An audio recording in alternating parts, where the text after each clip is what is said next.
The sterile hum of the ICU is a death knell in disguise. Outside, a plague rages, stripping the world of breath, hope, and reason.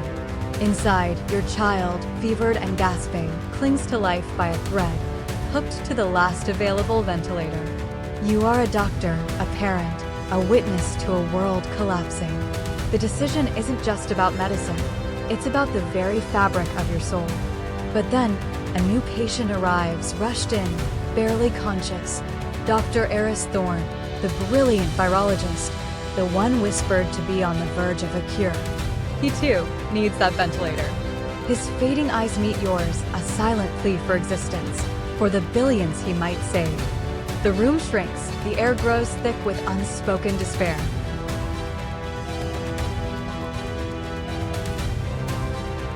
Which life holds more value?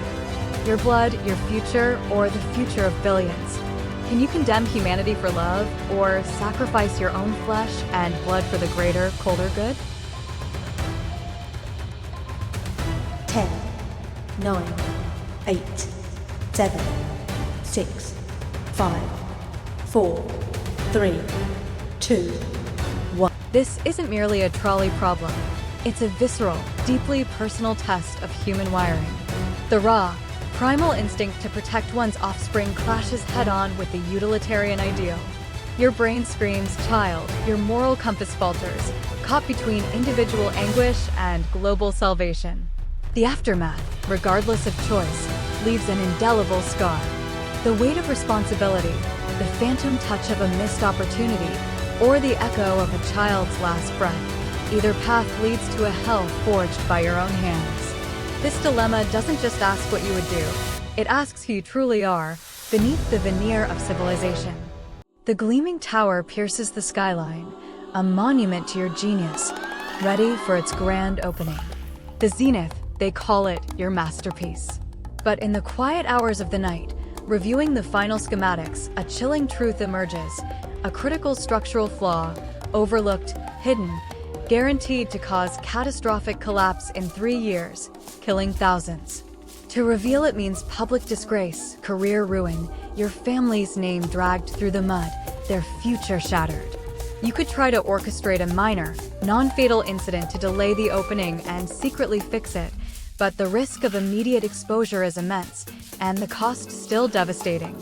Or you can let the show go on, preserve your empire, and live with the silent, ticking bomb you created.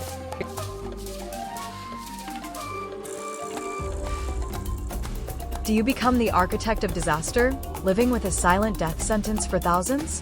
Or tear down your own life, your family's security, for a truth the world might not forgive?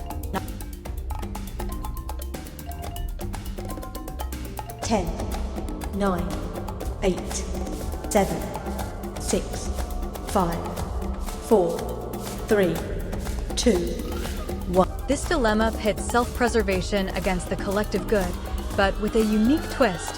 The personal cost is not immediate death, but a slow, agonizing public execution of reputation and family future. It's the ultimate test of integrity when no one is watching, but everyone will eventually pay the price. The psychological weight of knowing you built a tomb and actively chose to hide it is a form of self-inflicted torture. The quiet horror of watching the building stand, knowing its inevitable fate, corrodes the soul, transforming success into a gilded cage of guilt. Is absolution worth annihilation?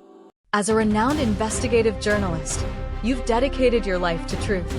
Now, truth has become a weapon of mass destruction. Your source, a terrified whistleblower, has handed you irrefutable proof of a massive, systemic corruption scandal reaching the highest echelons of power.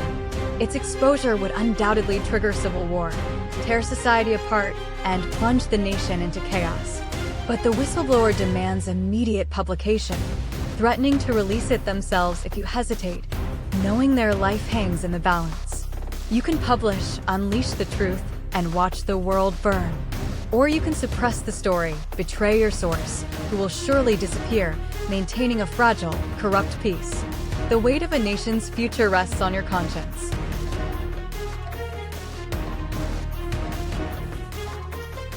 Is a bloody truth better than a peaceful lie? Unleash anarchy for transparency, or become an accomplice to tyranny, sacrificing one for millions?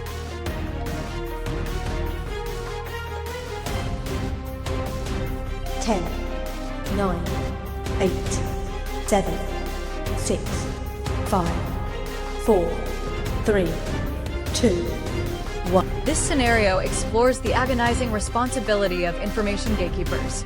The journalistic imperative for truth clashes violently with the ethical duty to prevent harm.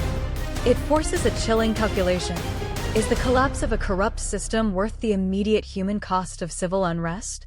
The moral calculus is complicated by the direct threat to your source, an innocent individual whose fate is intertwined with your decision. Suppressing the truth, while potentially preventing chaos, transforms you into a cog in the very machine you sought to expose, leaving a bitter taste of complicity and betrayal. It's a choice between two forms of destruction, both moral and societal.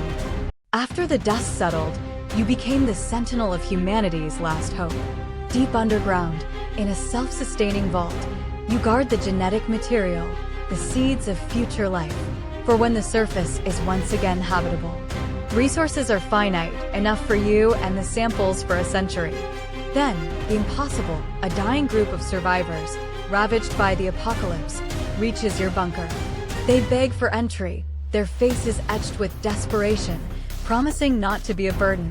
But their numbers, however small, would deplete the vault's resources too rapidly, ensuring the genetic material perishes before its time.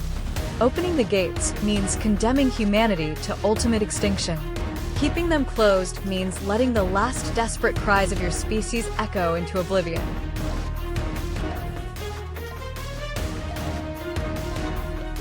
Do you welcome dying strangers, knowing their survival ensures humanity's permanent end? Or do you condemn them to save a distant, uncertain future, becoming a silent executioner?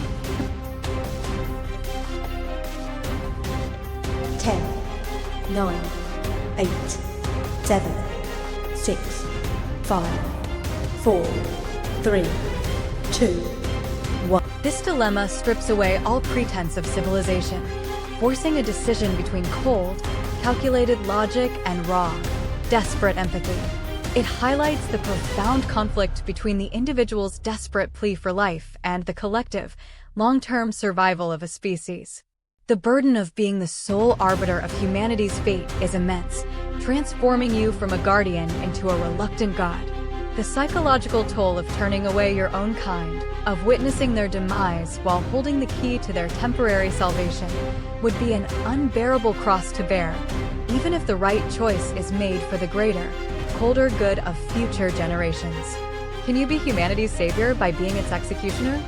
You stand on the precipice of unimaginable wealth, a vast family fortune that promises to erase generations of hardship, securing a glittering future for your loved ones. But there's a catch, a dark, horrifying stipulation in the will. To activate the inheritance, you must commit one specific, utterly depraved act of psychological cruelty against a randomly chosen, completely innocent person. It's non-fatal, but designed to leave an indelible, shattering scar. Refuse, and the entire fortune vanishes, your family's future reduced to destitution, suffering for generations because of your moral purity. The innocent victim will never know why. Your family will never know the price. Only you will carry the stain.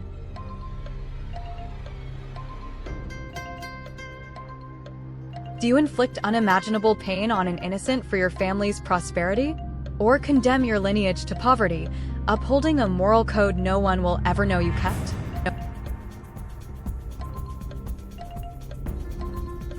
10, 9, 8, 7, 6, 5, 4, 3, 2, 1. This dilemma forces a confrontation with the true cost of inherited privilege and the corrupting nature of absolute power.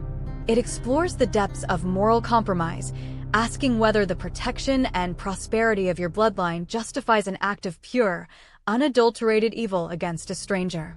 The psychological torment lies in the secrecy, the knowledge that you alone bear the weight of the sin, while your family enjoys accursed prosperity, unaware of the soul you sacrificed. It's a test of whether your personal moral compass can withstand the ultimate blackmail, whether you'd become a monster to save your loved ones from a fate that isn't their fault, but would become their burden.